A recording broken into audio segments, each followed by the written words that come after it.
Welcome to a Shot in the Arm podcast. I'm your host, Ben Plumley.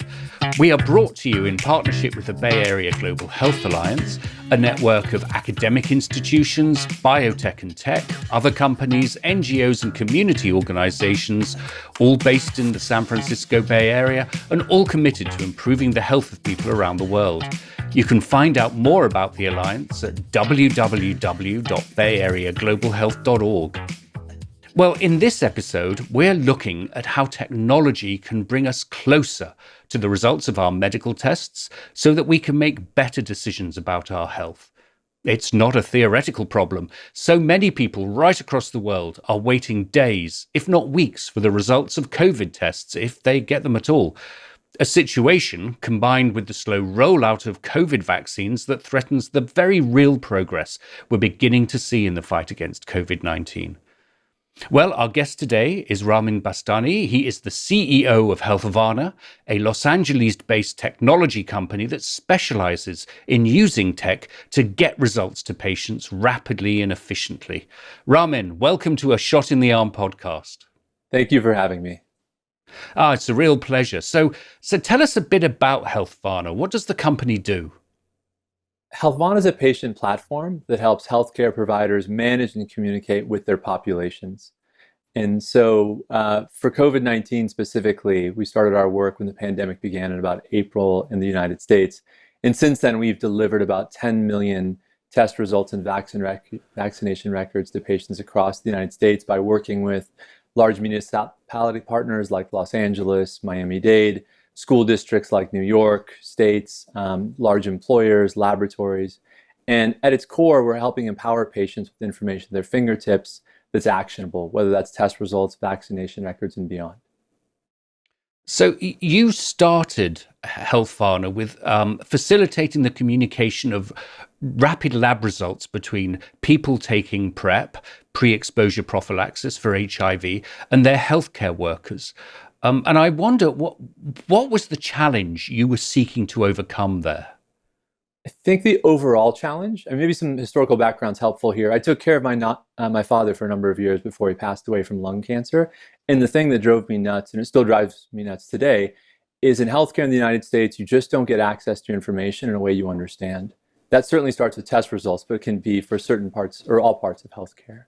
And so not being able to get his cancer results to see whether or not the cancer had come back just sucks. It's not easy to deal with. And if we did get back the information, it'd be in maybe 5 or 6 different pages by fax. We have to figure out what those actually meant. So what Healthvana is really good at doing is simplifying the information and let you know the only question you as a patient really care about, which is, am I going to be okay? Right? That's the only thing that matters. And if we answer that question better than almost anyone that we've seen, and we do it in a very simple way. So what we started with was sexually transmitted infections and HIV.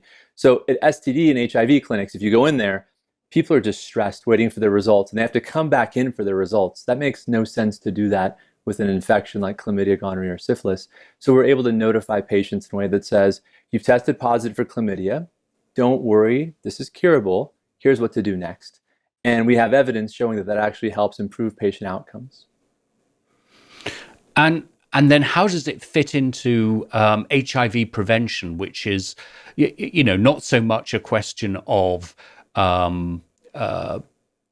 medical condition per se, but more of how you know that your antiretrovirals for prevention are working? Yeah, so we're helping with both patients that are HIV positive to make sure they're reminded to go back into their next appointment, and then they can get their labs in a way they can understand. So you're looking at particular parts of your lab that show that you're undetectable. That's somewhat of the reward there. You're undetectable, that means you're taking your medication correctly, and it means you can have sex without transmitting the infection to anyone. So if you're undetectable, it's not transmittable. U equals U is a common phrase used in that category. So we wanted to make sure to empower people with that information. We thought if we do so, it will incentivize them because they're going to be able to see the information on their phone at their fingertips, and then they can also, if they choose, screenshot and share it in online dating. So the idea was to make your health information accessible, but then also something that's usable. I mean, no one cares about your cholesterol results, but they may care about if you've been tested for HIV recently, or if you're HIV positive, that you're undetectable. So that's kind of what we use. There has to always kind of be a hook to help make the information actionable. And what we found was it helped. I mean, I love that you mentioned U equals U, which I think is just ripe for use by technology to reinvigorate and reinforce the rights of people with HIV if they're taking treatment and they're able to do so. And I just love the idea that, I mean, shocking as it is perhaps to an old fogey like me, but the idea that, you would screen save your viral load test and share that. I think that's brilliant. So last year, Healthvana expanded into providing services for COVID-19. What did that include? What are you offering there? So one of the main problems, maybe I should start off with a problem. That's generally how I've always thought about it as an entrepreneur, is if there's a problem we can solve, then let's see if I can help more people. So with COVID in about mid-April, we heard from, I think it was the city of Los Angeles, and they said, hey, we've heard about how Healthvana is good at delivering anxiety-provoking test results in a HIPAA-compliant way, and that it can reduce phone calls. So we've actually been published in things like the American Journal of Public Health showing better outcomes. And we are also able to reduce cost. So that's great. So they said, we're making 50 hours of phone calls a day using paramedics and firefighters and other essential first responders. Again, this is back in April. And they said, can you help? And of course, we jumped in, and within about a week, they were making almost no phone calls, and patients were able to access their information in a non-Windows 95 way, right? Going through not a typical portal, but in a way that looks and feels more like Instagram. And all of a sudden, patients are accessing their information. They don't have to call. They're not freaking out. And they can screenshot and share that information with people that maybe they've been around to do their own version of contact tracing initially. And it just empowered people with information at their fingertips. So we've now done that for about 10 million people across the United States, serving as that quote unquote last mile. Because the contact tracing, let's be honest about it, has not been a great success in the United States. If you're not careful, it can be very person intensive. And so the idea of just sort of checking in with people using their smartphones is something that makes a lot of sense. How did you find the health authorities respond to this? Did they embrace it, or did you sense perhaps a reticence, a hesitancy to use the technology? One word is extraordinary. The people that we're working with in public health are absolutely extraordinary. Well-intentioned, hardworking, dedicated, and eager to get off of the Windows 95 systems they've had to be using for a long time. It takes a pandemic to make sure you can use new things, and you can do a contract that would normally take 18 months in 10 days because there's such a high need. So it opened up opportunities for companies like ours who have a history of delivering the most sensitive data in the United States by way of HIPAA, which are HIV results and information, to now doing this for something that's less sensitive but incredibly timely. So when we started working with one municipality, multiple other municipalities started to jump in, and then labs started to say, hey, we have a portal, but no one wants to log into a portal. They can't figure out their passwords. And then you also have health literacy issues. And you have just language issues. How many, is it just in English? Do you have it in multiple languages? And so we were able to iterate quickly. And that's only because we have an extraordinary group of people, a team that genuinely cares about helping people. And that's our core as a business. And so we were able to figure out solutions. Now, you mentioned HIPAA and the need for HIPAA compliance, which is a particularly American thing about securing the confidentiality of medical information for patients. Do you want to talk a little bit about that and what it means? I would love to. My wife would wish I never spoke about it again. I read a lot about HIPAA. So some of the initial hypothesis was if we could help address these issues within the most sensitive data in the United States through HIPAA, meaning the HIV records, we could do this for anything else. So we had to have a very deep understanding on a 50-state basis. And so we learned a lot over the years. And I've advocated to utilize HIPAA to empower patients to get information at their fingertips. It's too difficult to get access to your own health information, which is ridiculous in this country. And I've spoken at the White House about this a few years back, the National Library of Medicine, universities like Stanford. So HIPAA at its core, the P, there's only one P in it, and it stands for not privacy, but portability. The whole idea of HIPAA is that you have a right to a copy of your records, which is also nonsense. We should own the records as patients. Yeah. We can give a copy to the doctor or whoever else. But that's how it is. And so we know how to utilize HIPAA to empower patients, make sure everything is secure in a way that helps them understand what's happening with their health. I totally agree with that. And you may recall that we had Dr. Rupert Whitaker from the Tuke Institute on the show a few weeks ago, who made the very impassioned point that medical records do not belong to the health facility that looks after them. They belong to the patient. And I think that's a really important transformation in the way we think about health. Your COVID work has expanded, though, beyond just providing the results of COVID tests. You're now engaged in helping the rollout of COVID vaccines and the results of that. Can you talk a bit about that? Yeah, of course. And I think the good umbrella kind of way to think about us and our work in COVID is we're the first and largest COVID mobile health record. So under that, you have the ability to get your test results, whether they're rapid or they go to the lab. You can do digital contact tracing where you're anonymously notifying others as soon as you get a positive result, which is working, by the way, brilliantly. And then you also now have the next step, which is the digital vaccination record. So our first partner that we've announced is Los Angeles County. And what we're doing with them is they're having a bunch of different data feeds come into the county. We then get a stream of that data to then notify patients of their actual record. So you don't just have this 3x5 card. You're going to have a text or an email that says, hey, here's your digital vaccination information, and click on this link to access it. And this is all mobile web, by the way. There's nothing to download. No additional hurdles, no additional friction to make it more difficult for people. So if you were to click on that link, you would enter your first name, last name, and your date of birth. And then you'd be able to access it on your mobile web where you could screenshot it. And then it would kick off a number of reminders in between that first dose and the second dose, depending on which manufacturer it is, it would come out. And then you can also have the option to put it into your Apple Wallet and soon to be in your Google Wallet. So the idea is that you can have this information in a way that it won't crumple up. And if you have a problem with the information, like let's say they misspell your first name or your last name or your date of birth is flipped around because of the internationalization on your phone, we'll correct that for you. And then people can use that information if they want to get back to school, if they want to get back to work, and maybe an airline. It just depends on how they want to end up sharing that information. But at its core, we view it as the patient's personal health record. Now, it's fascinating that you use those words and not passport, not vaccine passport. And I would love to get your thoughts, Ramin, on just how ready you think society is for this kind of digital health certificate. And I can see at first glance the value.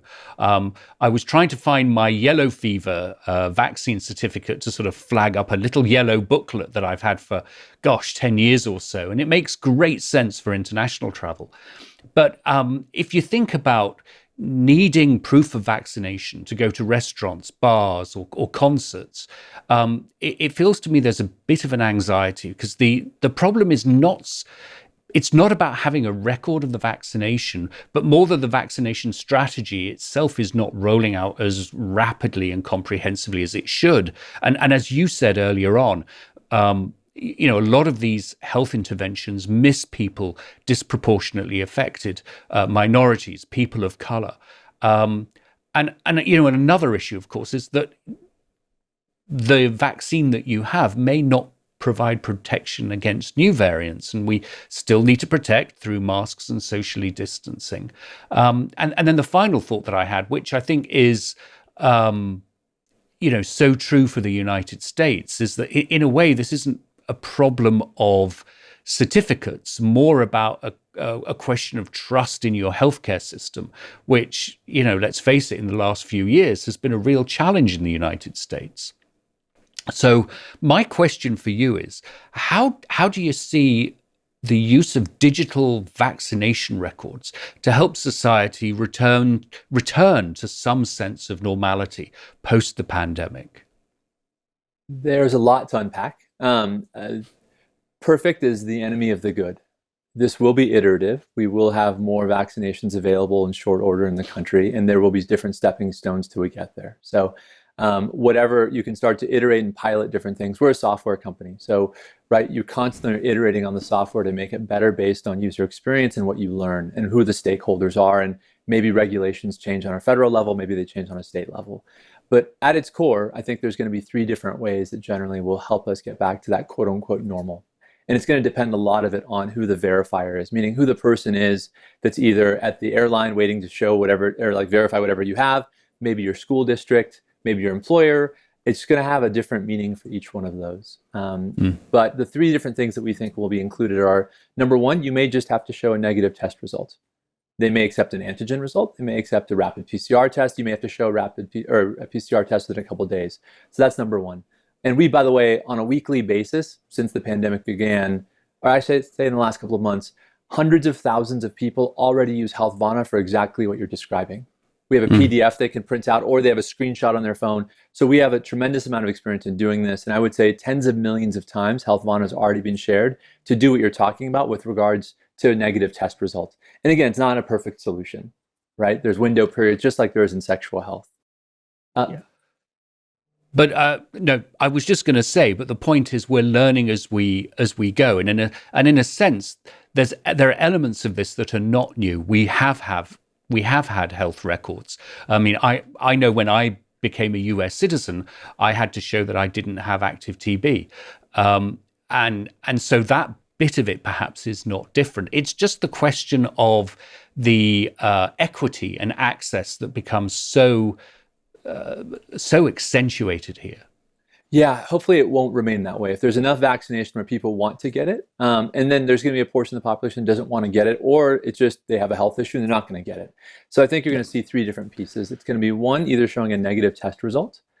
Two, it's going to be showing some sort of vaccination proof if you have it. And three, it's maybe an antibody test showing that maybe you've already had the infection and or a vaccination.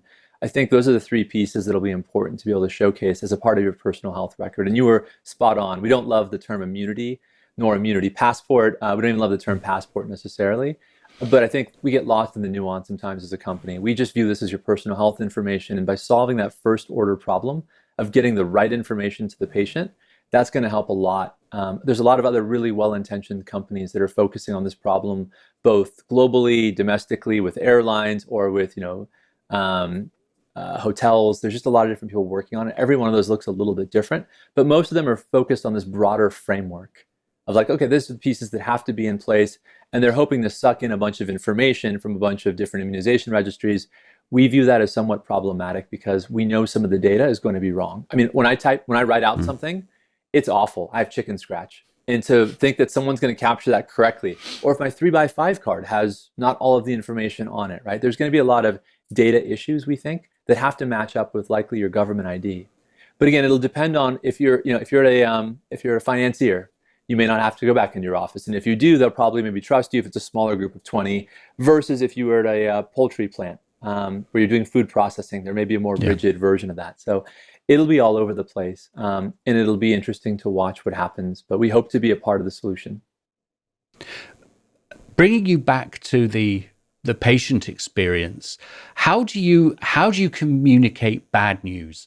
So, for example, someone gets a positive COVID test result, or in the HIV field, someone gets, they're on treatment and they get a high viral load test result that suggests the treatment may not be working. Although Gus Cairns and others would remind me that you need more than one viral load to make a decision about that. But anyway, how do you communicate bad news? Simply, so people can understand, and then give them an actionable item. So number one is just make it very clear, whatever it is you're asking. Don't show people a bunch of PDFs or make them navigate through a patient portal. Just say the thing.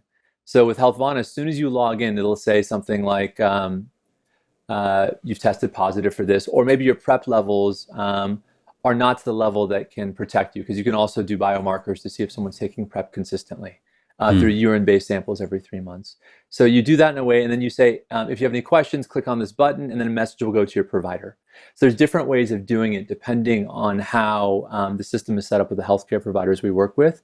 But what we know is that patients just want honest information as soon as possible. It's not so much of what the result is, it's the fact that they don't know and no one's telling them. That's delaying information in a way that creates more anxiety. And there's plenty of studies showing that anxiety actually leads to worse outcomes. So tell them honestly, tell them quickly, and then give them the option of what to do next. Trust people. We think patients are the most underutilized resource in all of healthcare. Stop keeping this kind of permission. We're like, I need to have the permission to find out what my health information is. That's obscene. Tell me what it is. And to be clear, with HIV, 99% of the results are coming by way of a rapid test now, the ones that we're doing, Yeah. right? So, and you cannot legally disclose electronically someone's results for HIV, but hepatitis, sexually transmitted infections, COVID, you want to help normalize these things so they're not so stigmatized. So don't further stigmatize them by putting up these walls. And it also speaks to this old-fashioned way of thinking of healthcare as something that is purchased, that the ultimate customer is in fact the physician, the healthcare worker, rather than the patient. And you've spoken, Ramin, very eloquently about how to empower and engage patients as the ultimate consumer of health. How have you thus worked with healthcare professionals, and so that they are becoming part of the solution rather than the person with the bow tie who owns and tells you what you're allowed to know? We have a lot of healthcare providers we work with, MDs we work with, MPHs. We don't believe as a technology company that we have all the answers. Just to be super clear, right? We're not trying to come in and be like, look, this is how it should happen. We know better. But we think different points of view are always helpful for new solutions, especially in industries that are absolutely stuck 20, 30 years behind everything else. Would you ever call your banking like, oh, this is digital banking? No, you wouldn't call it e-banking, would you? Or banking 2.0? It's just banking, and there's an online component. It's just shopping with an online component if you want. Healthcare hasn't quite gotten there yet, where it's just your health, and there's ways to expedite this. Now, the difference is the incentives aren't necessarily aligned for healthcare providers to give information to the patient in a way that doesn't have them come back for another billable visit. Some of that's changed with COVID, where you have insurance companies reimbursing for telehealth visits and beyond. But our whole thing has been to keep patients out of the four walls of an office if they don't have to go. And I think a lot of the billing and reimbursement are catching up to that. But we're also fortunate as a company. We don't have to worry about billing. We don't like revenue cycle management. We don't like large organizations that charge too much and put people into bankruptcy. We want to empower people at the thing that's most precious in their lives. That's their health. So make them a part of it. Don't make them jump over hurdles. And you're absolutely right that the technology that we use for healthcare is bulky, hard to access, both for providers and for patients. So I sort of bring you back to the comment you made earlier that you think of Healthvana more as Instagram than Microsoft 95, and it sort of does give me quite a chuckle hearing that. But why Instagram? What is it about Instagram that sort of appeals to you, or is it simply that's a point along the continuum of improving access to digital information? It's the juxtaposition of the two. Windows 95 came out in 1995. We're in 2021, and it still resonates when I say that, because it still has that look of like Windows 95. It hasn't changed at all. And why we like Instagram is because within a mere 2-3 seconds, you understand what the person's conveying by that picture in a short caption. And if you look at Healthvana's records and the way we share information to patients, it's the same thing. Your COVID results, you will understand exactly what it means within a few seconds. If you're getting results back for a sexually transmitted infection like chlamydia, we will not say CT-NG non-reactive. What the hell does that mean? Mm-hmm. Just say the thing and make it in layman's terms in a way that helps patients understand if they're okay, and if not, what they're supposed to do next. And we've had tremendous success in doing that kind of work. And we focused very much in one vertical of hoping to end HIV. And we work with groups like the Presidential Advisory Council on ending HIV/AIDS, with big technology companies, with pharmaceutical companies, anyone who wants to come to the table as a stakeholder to help end HIV, and now ending COVID. And our platform is usable for lots of other parts of healthcare, but we don't pretend that we can impact all of healthcare. If Google and Apple and these companies with billions of dollars can't necessarily make the dents they want to, why would we be arrogant enough to think we can? Let's focus on areas where we know we're already one of the biggest, if not the biggest in the country, and can make a genuine impact in people's lives, especially those that don't usually get access to healthcare in the same way most people do. This isn't concierge stuff that you're paying more for. We're talking about impacting communities of color where medical mistrust is an absolutely massive part of everything. right? Where in the US, if you are a Black man who has sex with other men, your odds of HIV are still about 1 in 2. There's disparities that we've understood for a long time that we're trying to address, and we think the phone can help make those better by giving people similar access to a great experience that doesn't necessarily come. And my God, a lot of the people aren't even born in 95 that we're trying to get to this information. So we need to make it along the lines of something they're used to using. So a bit about you, Ramin. I saw you describe Healthvana as speed is life, and you've spoken about the rapid connections of patients with diagnostic information. You nearly pursued a career as an athlete, talking about speed is life. What was your journey into healthcare technology? Thank you for saying the athlete thing. I may have played basketball in college briefly, but I wasn't very good. They were nice enough to let me play. I just really enjoyed playing. So it would have been great to be paid as an athlete, but my goodness, all my friends would give me a lot of heat if I ever tried to say that. With regards to speed is life, it's a difficult time we've gone through. Obviously, that's a stupid thing to say, but as a company, there are times where we have had a lab, because we're the last mile. So we're the messenger sending the message to the patient, right? And if the lab is delayed, we have nothing to send. We send the information out almost instantly when we receive it for the lab to the patient. And on average, they view it in 15 minutes, and 97% view it in the first couple of hours of the first day. That's incredible engagement. But if the lab's delayed, like we had one lab back in probably the summer that was delayed by about 10 or 12 days, Ben, we got 230,000 inquiries in those 12 days. I remember getting a phone call, and I was on a pretty important call, but I got 4 calls in a row from a local number, and the first thing in my mind was like, my wife is in trouble, or like on the side of a road, right, and using someone else's phone. So I pick up the phone, and the lady said, and I said, hey, this is Ramin, just to initially start the conversation, and she said, I just want you to know that my 95-year-old father is going to die, and it's your fault. Oof. I said, ma'am, I understand what you're asking. Give me one moment. Let me get someone from our team on to see if we can expedite the labs that you're asking for. We've received hundreds of thousands of messages with that same tone, and we have incredible people that have helped on our team address these and respond to people as quickly as possible.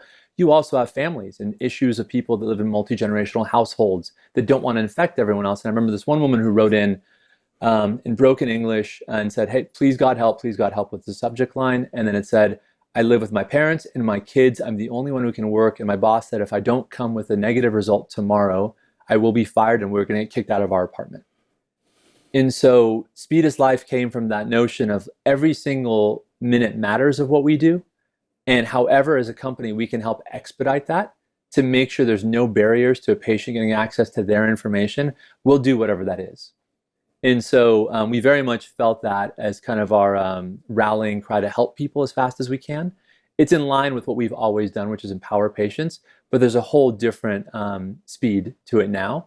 And so that's where it really came from and why we really rallied around it. And again, it's the incredible people on our team that you work 15-hour days to try to help people. And it's what we do. So we feel fortunate to work with such great partners like the municipalities, employers, labs that we do to kind of help them help their constituents. But hearing you talk, the passion for this came from the experience of your father's illness. That clearly affected you very, very deeply. Why did you think, I want to get involved in this and make the experience better for future families? I didn't actually want to get involved in it, to be clear. Healthcare is not a sexy thing to get involved with. And my first company out of college was finance, and it was a technology company, right? It's trying to find solutions to problems that other people benefit from. So at its core, we're solving a problem for people. There's different ways to solve problems for people. It just so happens to be in healthcare, and it so happens to be in a place that just isn't being done very well.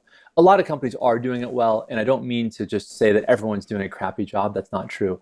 They're bound by certain things they can and can't do with their EMRs or whatever else it is. But for me, it's not something I necessarily wanted to jump into immediately. Healthcare is not easy, and it's certainly not easy to go into something to try to change an existing system where the alignment is so off. So, it's been a multi-year journey to figure out how we can actually end up helping people and being really intentional about where to jump into. And we've had a lot of starts and stops, to be clear. Yeah, no, sure. But that is true for all of us. I mean, it's interesting to me that you, like me, you don't have an education in healthcare. What did you study at university? Entrepreneurship, business, communications, and to be honest, mostly just launching businesses in college, right? So, Yeah, launching other businesses that I could do, and that's where I would learn best is through experiential learning. And so before we launched into the sexual health HIV world, I went and got tested at tens, maybe 50 different testing locations to understand what the experience was like, where the real problems were. And you can't really capture it unless you're in those rooms feeling the anxiety, right? yeah. And the urgency. Same thing with COVID. I went to a number of drive-throughs that were open as soon as it started. I got tested a few times and I just sat there and watched to understand better. Because if you want to create a solution, don't just pretend from a distance to say it, right? Do your homework, understand, and that's my background, is to kind of evaluate problems in that way. And I don't have a healthcare background. I've certainly tried to learn as much as I can, but I think there's value sometimes in having a different background inside, as long as you complement it with experts and look at the evidence and be thoughtful about the way you go about it. I completely agree. And I think I share with you that sort of essential need to make healthcare more accessible and comprehensible. I think we're in the middle, healthcare is in the middle of a revolution. Do you think that both the revolution and the healthcare establishment, if you like, needs outsiders like you and me to make sense and drive this realignment? Of course. I think every industry needs outsiders with a new set of eyes, right? A fresh perspective on a different way of doing things. Sometimes those will fail, sometimes they won't. I mean, Elon Musk is a great example of someone who for 15 years has been trying to build a rocket ship or a car, right? There's been a lot of iterations. He certainly didn't start in the car industry, but he got some experience. So I think it always helps to bring different perspectives and from different communities, different disciplines to look at problems. But when it's so clear within healthcare, it really is just about one thing for you and your loved ones. You're waiting for those results, and 80% of your healthcare decisions are made based off of your labs, right? So why not use that as the hook at the point to really engage someone in their health, to tell them what's going on? Because let's say you and I don't talk for a year, and then I say, Ben, it's time to see you. I'd love to see you, and let's hang out, and I want something from you. Maybe that's an annual visit. You're not going to really pay attention. But if I'm communicating with you every month, and it's helpful, and when you actually have a question about something, I respond, or if there's something you're anxious about, you reach out to me like, hey, Ramin, I really want to know about this thing. And I respond right away in a thoughtful way that totally helps exactly what you're trying to figure out. That's what we're doing as a company. We're helping build a relationship. We're the pipes. We're facilitating that relationship between a healthcare provider and a patient in a way that doesn't feel terrible, that doesn't feel like healthcare. It just feels like Instagram, things you're used to using on a daily basis. So what's next? What technology or innovation is exciting you? In healthcare, there's a lot of different things happening. I don't know if I'd use the word revolution. I would have used that maybe 5 or 6 years ago, just because I really thought it was coming, and I've watched multiple administrations come and go. And they all say really good things, and I think they're all well-intentioned. It's really hard to move the system that's, incentives are not aligned always with patient health and aligned around billing. So that's infuriating. One of the coolest things that I think is coming down the pike for healthcare that's a few years out is this concept of digital therapeutics. I'm not sure if you're familiar with it, but the idea is, and these are FDA approved now, by the way, you can either be a software tool that can help address something like maybe PTSD or some behavioral issues, right, with some sort of cognitive behavioral therapy without the use of a drug. So you would have to go through the FDA, you would show better outcomes, and you could be a digital therapeutic that could be prescribed. There's also a companion digital therapeutic, which is what Healthvana could be with PrEP. So you have the drug plus the software could lead to better outcomes. And that's pretty exciting in a world where we don't necessarily have to always take a pill that could have side effects. And digital therapeutics could also have side effects. But the idea that that's coming is going to be, I think, an interesting component that we're not really there for yet. And you combine that with wearables and some other stuff. But as soon as I get really ahead of myself, we kind of come back to the basic thing, which is just people can't even access their own information. And if they knew that information and they could act on it, it would be better, right? Yeah. And so we start, and we always go back to that very first step of how do we get information to the patient in a way that they can take, that they understand how their health is, what's going on, and then what to do next. And to ask that question, not only of industrialized world nations, but of the whole planet. Because the one thing we've learned from COVID is that if we all don't get the vaccine, none of us are safe. How do you think of technology being able to improve? I mean, some say it really could help leapfrog emerging market, lower and middle income countries in terms of their quality of healthcare. It's going to have a profound impact. It'll continue to have a profound impact. We see different studies and things being done with technology where I think Africa is always one that people studied a lot, especially in the field of HIV. People were using smartphones more than they were using in the US. South Korea was using smartphones well before the US. And you would see a lot of the trends that started outside of the US then come into the US. So WeChat's an interesting thing where everything is in WeChat. Of course, different in a different country. But you're starting to see that kind of start to play out, where the more engaged you are with a particular company, maybe that also starts to help you provide information about your healthcare. So outside of Healthvana, how have you stayed sane during this crazy shelter-in-place period? Any tips for our audience? Shows to binge watch or books to read? Too many shows that I can think of, but book-wise, let's see here. I'm a big Lakers fan. There's lots of books on Lakers. So I read stuff that has nothing to do with work if possible, that just takes my mind off of things. If there are entrepreneurs out there, the one book that really helped me launch this business a long time ago, or at least have the courage to do so, was a book called Tribes by Seth Godin. I don't like all of his books, but this book really spoke to me as an entrepreneur. And I think the one part of it that really resonated was it said, compare your solution to the status quo. Sometimes it's hard to describe what we do in a way that's different. When the Mac came out versus Windows 90 versus the PCs, everyone's like, well, what's the difference? A Mac is the same. They both do word processing. They both serve the World Wide Web, right? They do all these similar things, but they're just different, right? It's a lot different to think about how that kind of comes about. And Tribes encouraged me gave me the courage to actually launch this business that has been a long journey and a difficult one, but things that we care deeply about, and that's helping people make better decisions. Well, Ramin, thank you so much for joining us, and I hope you'll keep us posted on Healthvana's progress. This has been a really inspiring and really made you think, this conversation. You are a shot in the arm. Thank you for having me and for those kind words. Well, that's it for this episode. Thanks to Ramin, and thanks also to NewsDoc Media's Eric Espera, our producer and director. Thanks to Sarah Anderson from the Bay Area Global Health Alliance, and to Sean Howell, our executive producer. And thanks to Brian Ragas, our program manager. Finally, thanks to you. If you have any questions or comments about this or indeed any of our shows, don't hesitate to contact us through Facebook and Twitter at ShotArm Podcast. We'd love it if you leave a review on Apple Podcasts and give us 5 stars. It helps us get the word out. Have a great week and a safe week.